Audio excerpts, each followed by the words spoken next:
السلام علیکم ورحمۃ اللہ وبرکاتہ۔ تو کیسے ہو آپ دوستو؟ آج کی ویڈیو میں آپ لوگ کا سواگت ہے۔ تو چلیے آپ کو شروع کرتے ہیں آج کی ویڈیو کو۔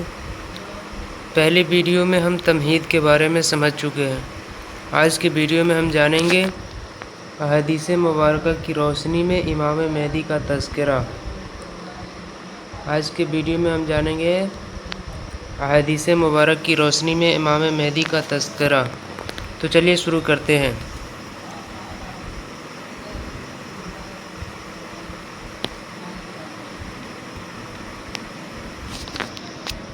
کتب حدیث میں امام مہدی علیہ الرضوان کے ظہور کے بارے میں بعض صریح احادیث مروی ہے، جبکہ بعض احادیث میں مبارکہ میں ان کے ظہور کی طرف اشارہ کیا گیا ہے۔ اسی طرح امام مہدی علیہ الرضوان کے ظہور کا زمانہ بھی احادیث مبارکہ میں مذکور ہے۔ آئندہ سطور میں امام مہدی علیہ الرضوان کی صفات شخصیہ، صفات مکانیہ اور ان کی ظہور سے پہلے کی جانے والی کوششوں اور ان پر ہونے والی اعتراضات کے جوابات ذکر کیے جائیں گے۔ سب سے پہلے ظہور مہدی سے متعلق احادیث صحیح کا تذکرہ کریں گے۔ نمبر 1، حضرت ابو سعید خدری رضی اللہ عنہ سے روایت ہے کہ نبی کریم صلی اللہ علیہ وسلم نے فرمایا کہ مہدی میری اولاد میں سے ہوں گے جن کی پیشانی کشادہ اور ناک میانی بلند ہوگی، اور جو دنیا کو عدل و انصاف سے بھر دے کہ اس سے پہلے دنیا ظلم و ستم سے بھر چکی ہوگی۔ ان کی حکومت 7 سال رہے گی۔ دنیا جب ظلم و ستم سے بھر چکی ہوگی تو امام مہدی کی ظہور ہوگی اور ان کی 7 سال رہے گی۔ نمبر 2، حضرت ابو سعید خدری رضی اللہ عنہ سے روایت ہے کہ رسول اللہ صلی اللہ علیہ وسلم نے فرمایا، میری امت کے آخر میں مہدی کا ظہور ہوگا۔ جب امت کا آخری وقت ہوگی تو امام مہدی کا ظہور ہوگا۔ ان کی حکومت کے دوران اللہ تعالیٰ بر وقت بارش برسائے گا اور زمین اپنا اناج بھرپور طریقے سے اگائے گا۔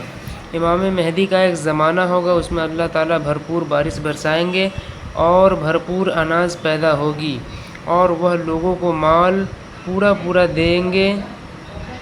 ان کے دور میں چوپائے زیادہ ہوں گے، یعنی کہ چوپائے جانور زیادہ ہوں گے، اور امت کو اپنی عظمت رفت واپس ملے گی۔ جو امت پہلے سے پریشان تھے ان کی پریشانی حل ہوگی۔ وہ 7 یا 8 سال زندہ رہیں گے۔ نمبر 3، حضرت ابو سعید خدری رضی اللہ عنہ سے روایت ہے کہ نبی کریم صلی اللہ علیہ وسلم نے فرمایا، تمہیں مہدی کے جو خوشخبری دیتا ہوں، جو اختلافات اور زلزلوں کے وقت بھیجے جائیں گے، روئے زمین کو عدل و انصاف سے اس طرح بھر دیں گے جس طرح ان کے آنے سے پہلے زمین ظلم و نا انصافی سے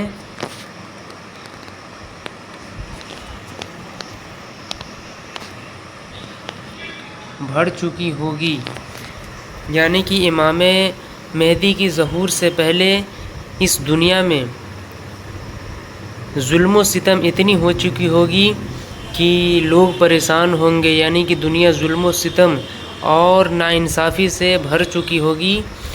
جب امام مہدی کی ظہور ہوگی تو سارا ظلم و ستم ختم ہوگی اور عدل و انصاف کا زمانہ ہوگا۔ ان سے روئے زمین کے رہنے والے تمام انسان اور آسمان کے فرشتے خوش ہوں گے۔ امام مہدی سے تمام انسان اور فرشتے خوش ہوں گے۔ لوگوں میں مال و صحاحہ تقسیم فرمائیں گے۔ ایک آدمی نے پوچھا کہ صحاحہ کا معنی کیا ہے؟ صحاحہ کا معنی تو آپ رضی اللہ عنہ نے فرمایا کہ برابری کے ساتھ مال کو تقسیم کریں گے۔ برابری، صحاحہ کا مطلب برابری کے ساتھ مال کو تقسیم کریں گے۔ فرماتے ہیں کہ امت محمدیہ صلی اللہ علیہ وسلم کے دل اللہ تعالیٰ عدل و انصاف سے بھر دیں گے۔ لوگوں میں ایک اعلان کرنے والا پکارے گا، کسی کو مال کی ضرورت ہے، اس کی جواب میں ایک ہی آدمی اٹھے گا، اسے خزانچی کے پاس بھیجا جائے گا، خزانچی کے پاس، اور مہدی کا پیغام آئے گا، اسے مال دیا جائے، اسے مال دے دیا جائے گا، اسے پوری جھولی بھرنے کو کہا جائے گا۔ جب وہ یہ حالت دیکھے گا تو شرم کے مارے کہے گا، شاید میں امت محمدیہ میں سب سے حرز ہوں، یا میں اپنی ضرورت سے زیادہ مال اٹھا لیا ہوں۔ تو وہ مال واپس کرنے کے لیے رجوع کرے گا، مگر اسے کہا جائے گا کہ ہم دیا ہوا مال واپس نہیں لیتے۔ کشادگی کی یہ صورتحال 7، 8 یا 9 سال تک جاری رہے گا۔ 7، 8 یا 9 سال تک جاری رہے گی یہ عدل و انصاف کا زمانہ۔ پھر اس کے بعد زندگی میں کوئی خیر نہیں رہے گی، پھر زندگی میں کوئی خیر نہیں رہے گی۔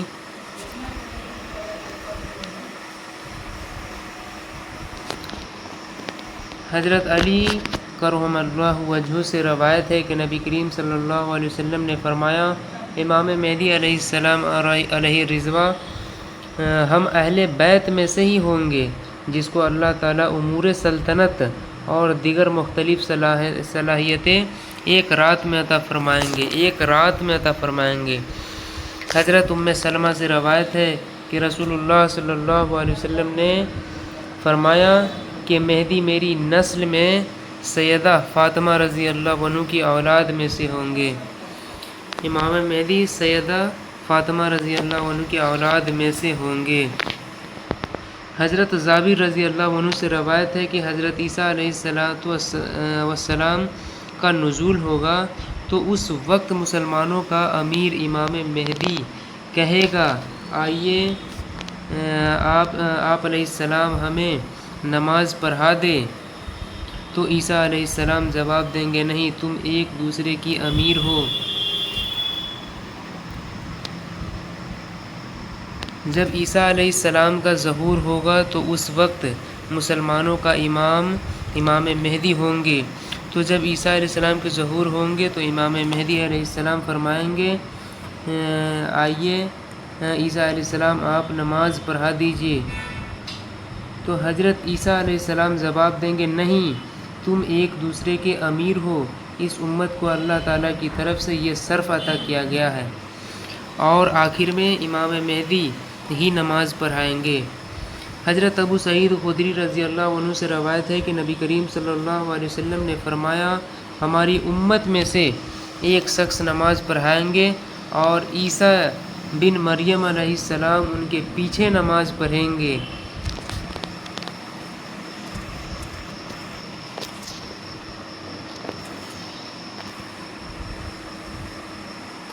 حضرت عبداللہ بن مسعود رضی اللہ عنہ سے روایت ہے کہ نبی کریم صلی اللہ علیہ وسلم نے فرمایا، اگر دنیا کی عمر میں ایک دن بھی باقی ہو تو اللہ تعالیٰ مجھ میں سے، یا یہ فرمایا کہ میری اہل بیت میں سے ایک آدمی ظاہر فرمائیں گے جس کا نام میرے نام کے مطابق ہوگا اور اس کے باپ کا نام میرے باپ کے نام کے مطابق ہوگا، جو زمین سے ظلم و جبر کو ختم کر کے اس کو اسلام کے انصاف و عدل کا گہوارہ بنا دیں گے۔ ایک روایت میں یہ الفاظ ہے کہ دنیا ختم نہیں ہوگی یہاں تک کہ عرب پر میرے اہل بیت میں ایک آدمی بادشاہ بنے گا جس کا نام میرے نام کے مطابق ہوگا اور اس کے باپ کا نام میرے باپ کے نام کے مطابق ہوگا۔ نمبر 9،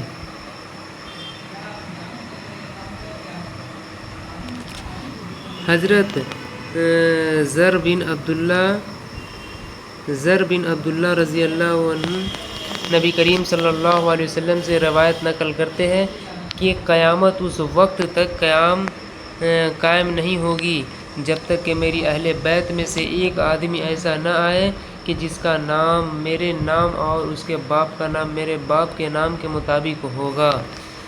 نمبر 10، حضرت علی رضی اللہ عنہ سے روایت ہے کہ اگر دنیا کے عمر میں ایک دن بھی باقی ہو تب بھی اللہ تعالیٰ میرے اہل بیت میں سے ایک آدمی اٹھائیں گے جو روئے زمین میں پھیلے ہوئے ظلم کو مٹا کر اس کو عدل و انصاف سے بھر دیں گے۔